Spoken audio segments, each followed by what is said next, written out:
țin în mână o carte, Oracolul Divin, manifestarea supranaturalului, primul și ultimul cod suprem. Poți să-mi spui ceva despre această carte și ce reprezintă ea? Scurt, pentru început, cartea are legătură și pot spune că reprezintă revelații. De ce revelații? Pentru că de la vârsta de 10, 11, chiar 12 ani am început să-mi pun foarte multe întrebări, precum ce este viața, de ce suntem aici, care este scopul nostru, de ce fiecare dintre noi atunci când ne naștem trebuie să urmăm un ciclu și este normal. Te naști, mergi la școală, la un moment dat urmezi o profesie, ai un serviciu, întemeiezi o familie, mergi și te bucuri de ceea ce avem pe continent, în fiecare țară. Dar nu vedeam doar că acestea sunt acele lucruri care pot face sensul unei persoane lăsate aici pe pământ. Era în același timp o liniște, întrebări, dar prin acele întrebări era și o frământare. Și toate aceste gânduri, sau mai bine zis, inclusiv titlul cărții, Oracolul Divin, manifestarea supranaturalului, au ieșit la iveală prin anumite frământări, zbucium, chiar și pot spune suferință, care au fost redate pe paginile cărții. Este o carte consistentă. Ca să vă exemplific, o să citesc un scurt pasaj.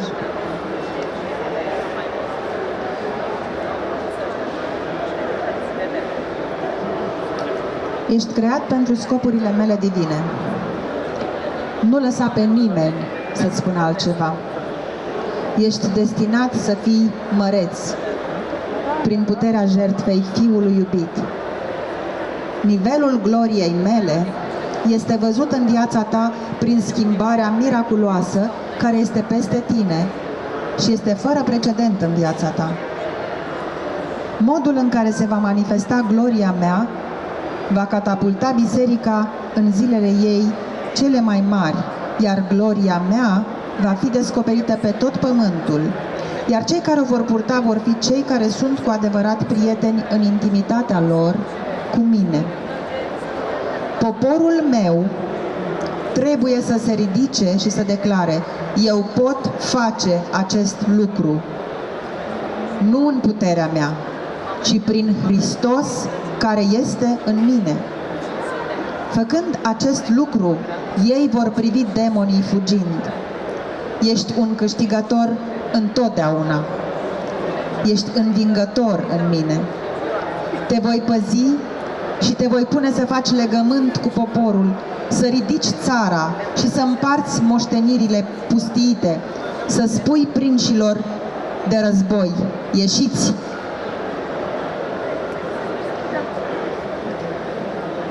Și celor ce sunt în întuneric, arătați-vă! Ei vor paște pe drumuri și vor găsi locuri de pășune pe toate coastele. Se vede că sunt revelații. O să-ți dau microfonul să-mi spui și despre acest citat, care absolut neîntâmplător, vorbind de sincronicitățile anterioare, se potrivește momentului, și despre alte lucruri pe care nu le-am surprins. Pentru a face o corelație pentru a face o legătură între citatele citite, inclusiv acele versete, pe ce le-am numit și citate, sunt versete luate din Biblie și pot spune că, la fel cum a spus și inițial, între 8 și 10-12 ani am avut o influență, chiar de mic, născându-mă și într-o familie în care părinții mei mi-au vorbit din Biblie, m-au îndrumat cât au știut și pe calea având valori și principii asupra vieții, asupra evoluției pe care trebuie să o avem fiecare dintre noi. Citind Biblia de mic, mi-am dat seama că nu este doar o carte care ține de religiozitate, ci este o carte care în ea sunt mult mai mult decât revelații, și anume este prezentul, trecutul, viitorul și tot ce ține de viață și de univers. E adevărat că ar trebui să ne uităm la ea și să nu citim doar cu mintea, și să citim printre rânduri, cum spunea la un moment dat și Wurmbrand. Cine este Wurmbrand? A fost un om care a trecut prin foarte multe suferințe și un om foarte înțelept. El de asemenea a fost o persoană care, citind cărțile lui, mi-am dat seama că suferința este mai mult decât un dar. Suferința este acel punct în viața unui om care te face să înțelegi și te face să vezi lucrurile transformându-se spre o lumină și spre o influență pe care Dumnezeu o lasă în tine asupra celor care sunt în jurul tău. Referitor la ceea ce s-a citit mai devreme, da, știm că tot cursul istoriei s-a întâmplat atunci când știm cu 2000 în urmă, Hristos a murit pentru noi. Ce înseamnă a murit pentru noi? A fost o imagine a cunoașterii și a ceea ce este El, ca noi să fim asemenea chipului Lui. Cum putem fi asemenea chipului Lui? Exact. Observ că în societatea în care trăim și nu numai de-a lungul istoriei, oamenii au citit sau citesc dintr-un punct de vedere religios, cum a spus și mai devreme. Dar atunci când înțelegem esența Lui, trecem din fizic în metafizic. Ce înseamnă metafizic? A vedea, a cunoaște și a trăi cu adevărat, nu numai revelație, ci ceea ce înseamnă minuni, ceea ce înseamnă să trăiești în supranatural, exact ce am spus și mai devreme. Nu era programat ca eu să vin în ultima zi aici, la Târgul de Carte, aveam de făcut altceva, lucrurile au luat o altă întorsătură, știind că nimic nu este întâmplător și nici coincidență, dar a fost timpul să fiu aici. Și cum spuneam, fiecare pas pe care noi îl parcurgem este bine definit pentru ceea ce Dumnezeu a scris mai dinainte ca noi să umblăm în cursul vieții noastre. Acele versete care le-ai citit mai devreme sunt corelate ca o poezie între ceea ce am primit ca revelație din partea Lui, iar între ele sunt puse anumite citate și anumite versete care au legătură cu ceea ce s-a citit mai devreme. Cam astfel se conturează capitolele din carte, cartea în sine, și pot spune că de la început, de când am scris aceste revelații, n-au fost în gând ca ele să fie transpuse într-o carte. De-a lungul anilor, tot adăugând, au fost transmise și altor persoane prin care pot spune că am avut o legătură mai apropiată, grupuri pe unde călătoresc în afară și prin delegație. Și la un moment dat, mai ales în ultimii 5, 6, 7 ani, mi-au spus: de ce nu pui aceste gânduri într-o carte? Aveam de gând să fac lucrul acesta, dar nu era un scop în sine să creez o carte. Dar știm, cum am spus mai devreme, că toate și-au vremea lor, nici mai devreme, nici mai târziu, ci la timpul potrivit. Așa a ieșit această carte și știu că nu doar pentru cei care au citit-o, ci pentru cei care o vor citi, va aduce mai mult decât o lumină, o revelație și o transformare pentru orice arie din viața lor. De ce? Atunci când citești, când o citesc eu însumi și o spun smerenie, orice gând pe care le iau de acolo, că este o frază, că este un verset, că este o propoziție, o pagină sau un paragraf dintr-un capitol, pot să-l analizez, dar în același timp, în ceea ce mă confrunt, să scot de acolo ceea ce eu am nevoie pentru timpul prezent. Este atemporal. Nu contează că oamenii au trăit într-o cultură, într-o generație sau într-un timp anume. Orice poți lua de acolo îți poate face bine pentru ceea ce tu te confrunți, indiferent de situația în care ești. Mai mult decât atât, îți dă putere să fii adevărată esență și identitate pentru care noi am fost creați. Acesta a fost scopul, mai bine zis, să pot să las scris pe aceste pagini albe, aceste cuvinte scrise cu pana Lui, prin mâna mea, ca omul să cunoască cu adevărat cine este. Nu noi, ci în El. Când mă refer la El, este acel pasaj în care spune: pot totul în Hristos care mă întărește. Și când spun pot totul, putem totul. În metafizic. Îmi trebuie doar acel imbult exact. Credința că probabil noastră. Da. Aș vrea să te întreb Cum primești aceste mesaje? Le simți, le auzi ca o voce, sunt în inimă. Vezi scris pe ceva, un cuvânt care declanșează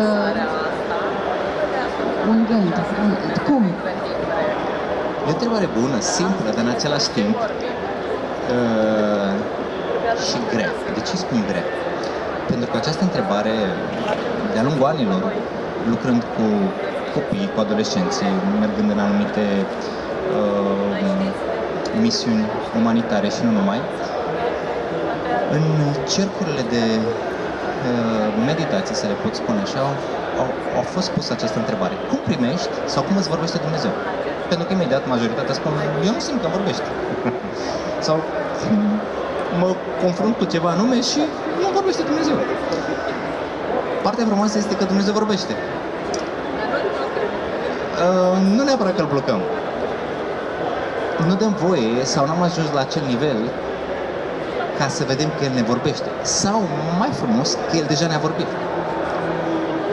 Ceea ce am văzut în viața mea este că eu nu trebuie să aștept ca El să-mi vorbească, El deja mi-a vorbit.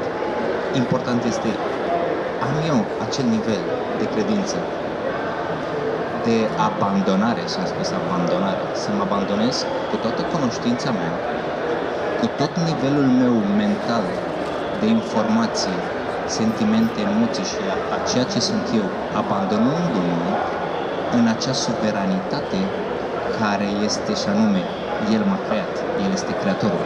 E adevărat, ca să poți să ajungi în acest punct, trebuie să și crezi. Există un Creator.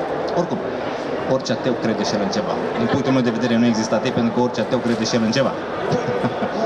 Dar revin scurt la esența în sine, cunoscând foarte multe pasaje din Biblie, am ajuns la un punct în care eu însumi m-am îndoit dacă Dumnezeu este adevărat sau dacă există. Și ca să fac două paranteze, pot să spun o întâmplare, cum s-a întâmplat cu mine și cum m-a ajutat. La vârsta de 11 ani, citind o carte de-a lui Richard Blumrand, punând de asemenea foarte multe întrebări, m-am întrebat și eu, de ce oare Dumnezeu, evrei îl numesc Iahve, nu doar creștinismul pe care noi îl avem în țara noastră, dar sunt alte religii. Vorbim de Buddha, de Allah. În India sunt milioane de zeități. Fiecare crede într-o zeitate. De ce oare eu, faptul că m-am născut în familie, Dumnezeu este cel care mi s-a spus, așa zis cel adevărat. Și am început să-mi pun întrebări. Înăuntru meu se ridica îndoiala, probabil la multe alte persoane. Însă nu era o îndoială într-o formă dusă la extrem, dar era o îndoială într-o formă de zbucium și de neliniște, în care făceam ceva, știam ce scrie acolo, dar nu mi-aducea nici pace, nici liniște. Spune că El a venit ca oile să aibă viață și să aibă din belșug. Ce înseamnă din belșug? Din belșug înseamnă acel lucru când te abandonezi și tu deja ai trecut de toate acele îndoieli și întrebări pe care le ai cu privire la divinitate, cât și cu privire la viață. Și la un moment dat, spune el în carte, zice, ok, nu crezi în Dumnezeu. Du-te în cămăruța ta, să nu te deranjeze nimeni. În cămăruța ta poate ai un scaun sau un fotol. Doar închipuiți, timp de 7 zile, în fiecare zi, câte o jumătate de oră, maxim o oră, că pe acel scaun este Dumnezeu. Fie că tu crezi în El, fie că nu crezi în El. Închipuiesc că pe acel scaun sau pe acel fotol în fața ta este Dumnezeu. Și zici, ok, și dacă îmi închipui că este Dumnezeu, ce fac? Simplu. Vorbește cu El. Spune. Dacă crezi că nu există, spune. Nu există. Eu cred că nu există. Dacă ai frustrări despre viață, despre tine, spune. Nu se va supăra. Spune că a făcut lucrul acesta prima zi, nimic. Dar i-a promis că va face lucrul acesta zilnic, timp de 7 zile. A doua zi a făcut la fel. Nimic. Îi spunea și doar ieșea din el frustrări, întrebări, necredință.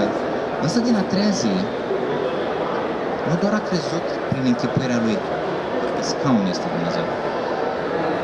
El a început să simtă în sufletul lui lucruri și răspunsuri la ceea ce el întreba. și a început să se înfricoșeze un pic. A continuat a patra zi și ce vorbea simțea ca o voce, nu doar în mintea lui, ci și în inimă și în suflet, ca răspuns. Nu doar își închipuia că pe acel scaun este Dumnezeu, dar știa că acolo este o prezență divină. Și la un moment dat, ajungând la 5-a și 6-a zi, gândul a fost, de ce nu citești Biblia? Și a ajuns să citească Biblia. De ce am menționat că în această carte sunt revelații? Foarte multe dintre persoane, inclusiv în societatea în care trăim, încă își pun întrebări dacă ceea ce este scris în Biblie este adevărat. Și mi-am pus. Și din punctul meu de vedere, chiar îndemn oamenii să studieze, să cerceteze. Chiar la un moment dat, unul dintre scriitori a scris peste 100 de cărți, autor și coautor la peste 100 de cărți, este George McDowell. A venit la un moment dat și în România, iar el, pot spune, înțelepciunea, dar și inteligența, nu înțelepciunea, inteligența, dar și nebunia lui, a spus, vreau să-mi iau cel puțin 5 ani din viață să dovedesc, cu toate resursele mele, că ceea ce e scris în Biblie nu este adevărat. Și spune că și-a luat o echipă foarte mare, el ținea foarte multe conferințe, era cunoscut și de anumite națiuni, se ducea în fața președinților, ținea anumite seminarii, cursuri. Și spune că primul an a început cu echipa lui să studieze. Nu s-a întâmplat un mare lucru, doar vedea că anumite lucruri au conexiuni. Din al doilea an, tot ceea ce studia și tot ceea ce afla era adevărat. La un moment dat, în zbuciumul lui, a picat în genunchi și a zis, Doamne, iartă-mă că sunt un nebun. Și a scris o carte destul de groasă, dovedind că tot ceea ce este scris acolo este adevărat. Avem de ales că există un creator sau că nu există. Rezultatul, cum spunea și Joe Dispenza, zice, voi numiți universul, energie, ele sunt. Dar în spatele unui univers este un creator. Și ca să fac un mic rezumat la ceea ce am spus, aceste revelații au venit și vin acum simplu. Se întâmplă ceva în viața mea. E ca o voce, ca un canal, ca niște cuvinte care deja le sunt în sufletul meu. Da. Dar nu numai prin acea revelație sau prin acea conexiune pe care noi avem spiritual. Poate să întâmplă prin oricine, inclusiv conversația pe care o avem. Mă uit și văd o ființă frumoasă creată de Dumnezeu, dar în același timp pot să-mi spui o frază, un cuvânt, iar cuvântul acela să mă afecteze sau să fie atât de impregnant în inima mea cât să un mesaj încât să trezească altă revelație sau altă frază care la un moment dat pe mine nu a fost întâmplător. Foarte multe dintre mesaje eu le-am scris, că au fost noaptea, că au fost în timpul zilei, că am văzut probabil pe o carte și era ceva ce pe mine m-a mișcat. Și eu de mesajul respectiv știam că e din partea lui Dumnezeu și apoi l-am dezvoltat într-un mesaj frumos și poetic, un mesaj din Biblie, care au redat ceea ce este scris în carte. Cam acesta este felul în care pot spune că Dumnezeu ne vorbește, nu doar îmi vorbește, important e care este nivelul meu și cum sunt eu pregătit exact să receptez mesaje, pentru că ele sunt.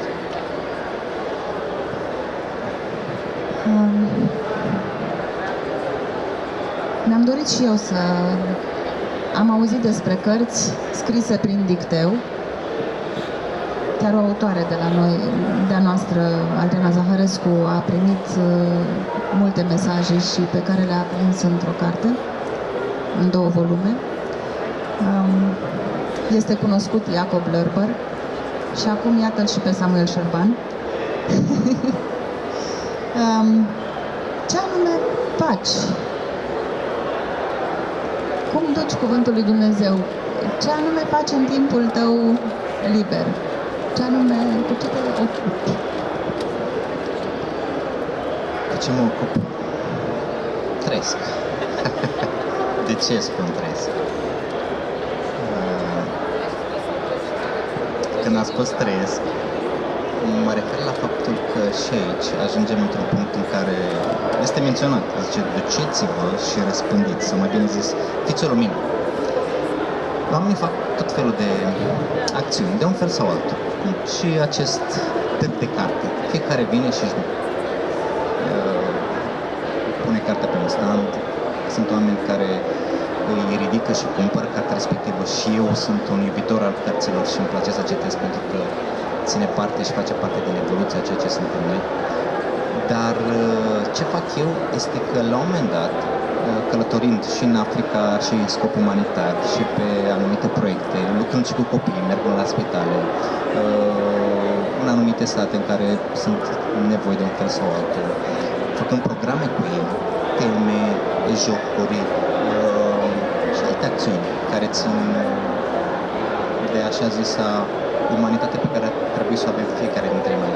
Spunea la un moment dat un verset, zice, fiți oameni. Ce înseamnă să fii om? Să fie acea imagine atât de transformată în care omul să spună, l-am văzut. Exact. Nu suntem perfecți. Și poate nu vom fi perfecți cât vom fi aici. Dar important e că putem să fim lumini. Și zice că o lumină nu o iei și o pui sub pat. Zice, o iei și o pui undeva sus pe înălțime ca să lumineze. Și lumea va vedea că ea luminează. Iar ce-am spus mai devreme că trăiesc, la un moment dat mă gândeam și eu să fac un lucru, să fac un altul, sunt atâtea nevoi. Atâtea nevoi sunt în care zici cum să fac sau să prind atâtea nevoi care sunt în jurul meu. Dar am observat orice ce fac, acolo unde sunt, oriunde mă poartă Dumnezeu prin pașii mei, trăiesc. Important e cum trăiești. Ce e mai? De ce am spus? Trăiesc. Pentru că noi, dacă trăim, am avea și pacea și liniște. Prin faptul că trăim în conexiune și în intimitate cu El, rezultă acea prietenie. Oamenii au doar o formă de cunoaștere despre Dumnezeu. El vrea mai mult. Vrea o intimitate. În intimitate putem să revelăm ceea ce El ne descoperă nou. Și atunci ce facem? Trăim. Inclusiv acest moment pe care îl avem aici, nu e întâmplător și pot să aduc în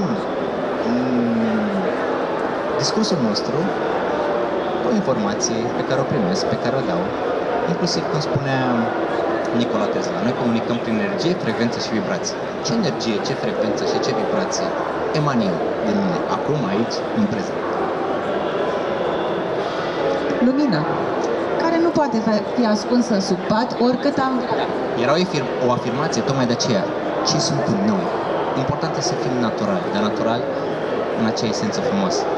Și atunci, fie că lumea vede, fie că nu vede, suntem ceea ce suntem, dar noi suntem autentici. Oamenii de multe ori își pun măști. Și cu cât suntem mai autentici, cu atât suntem mai maturi în ceea ce facem. Un scurt lucru referitor la mesajele respective. O mare parte din ele au venit de suferință. Unii au suferit mai puțin, alții mai mult. Ce fel de suferință și în ce a constat ea, probabil va fi un alt subiect. Dar pot să mărturisesc că cele mai adânci lucruri pe care le-am scris și au fost lăsate în carte au fost prin prisma unor lucruri prin care noi am trecut, iar Dumnezeu s-a revelat în ceea ce suntem noi. Iar acel lucru pentru fiecare persoană poate de asemenea să-l ia, să-l rumege și să scoată ceea ce el are nevoie pentru el, cât și pentru viitor, la ceea ce îl influențează în pașii lui, ceea ce face. Atunci când trecem printr-o suferință, suntem precum o mita care este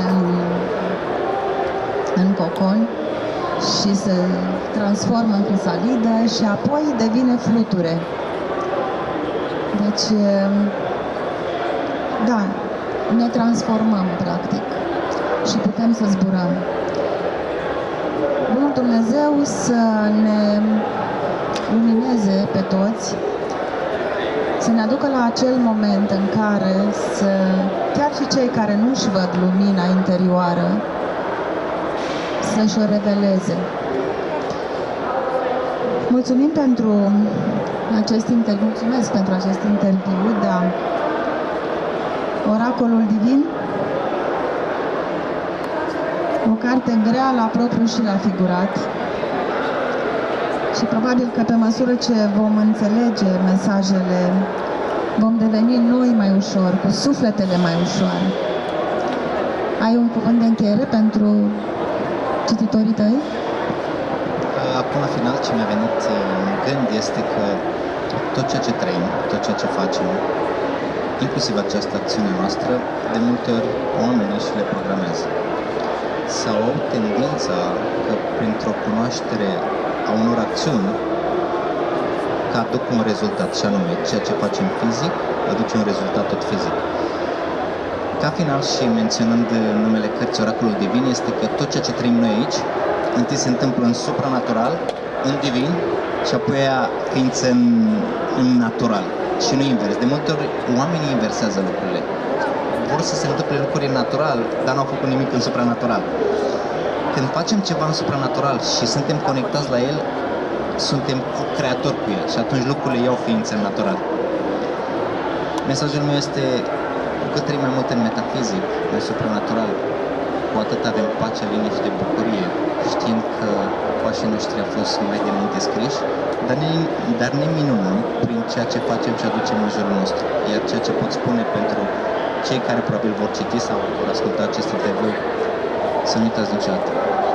Avem un potențial nelimitat, nu noi, dar cu el, unde spune de asemenea Filipeni 4:13, pot totul în Hristos care mă întărește. Și că spun pot totul, se poate. Am văzut foarte multe minuni și știu că se poate. O să fie subiectul unui alt interviu, povestea minunilor pe care le-ai văzut. Aș vrea să fac o precizare sau măcar să te întreb dacă am înțeles bine. Când spui supranatural, te referi la planul subtil, da? La planul ideilor, la planul nevăzut, dar care este într-o mult mai profundă conexiune cu divinitatea, cu Dumnezeu Tatăl. Și este. Ca să mă fac și mai înțeles, spune că noi avem un exemplu minunat, și anume însăși Iisus Hristos. De ce? El avea în același timp și era 100% om, era și 100% divin, Dumnezeu. El a venit aici, întrupat. A făcut minuni, adevărat. Dar niciodată nu a făcut spectacol. Dar el era în divinitate. La aceasta mă refer. Putem să trăim în supranatural. Simpli, frumoși, dar în supranatural. Autentici. Mulțumesc, Samuel Șerban. Oracolul Divin, o carte pe care vă recomand. La revedere!